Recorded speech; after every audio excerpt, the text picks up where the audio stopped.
Здравейте, казвам се Атанас Пилатов, 20 години. Къде учиш? В УНСС, финанси, първа година. Как реши да заминеш за щатите? Решихме го спонтанно с един мой приятел. Имаме познат, който работи в Пловдив, в Пловдивския офис. И решихме го спонтанно. Харесва ли ти работата като спасител? Да, хубава работа. Живея в Wellington апартамент в Арлингтън. Моят басейн се намира много близко до Болстън Авалон.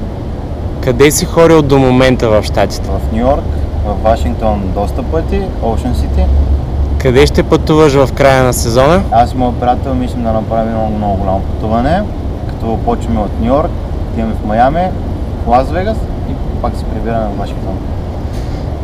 Би ли препоръчал Workabroad на твой приятел? Да, бих препоръчал. Защо когато батериите на дистанционното не се изхъбят, натискаме копчетата по-силно? Защото сме българи и обичаме всичко да става по-трудно. Защо някои хора си поръчват голям бургер, пържени картофки и диетична кола? Защото са много гладни и искат нещо лекичко да имам след големия бургер. Защо жените си отварят устата, когато си гримират очите? Обичат да балансират, пък и защото са жени. Никой не ги разбира. Защо компютрите се изключват от старт бутона? За... камилка. Ако искаш да не успееш и успееш, успял ли си? Не си успял. Спасител се римува с Бомба се закъснител. Workabroad е Най-добрата фирма.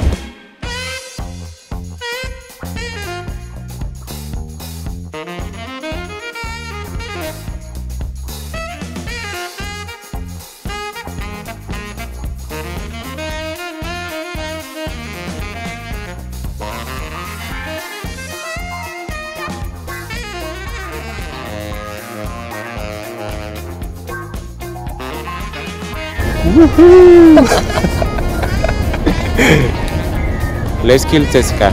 Ботев Пловдив. Зебрите на бели и черни раета ли са или на черни и бели? Жълто-черни, защото и те са от Ботев Пловдив.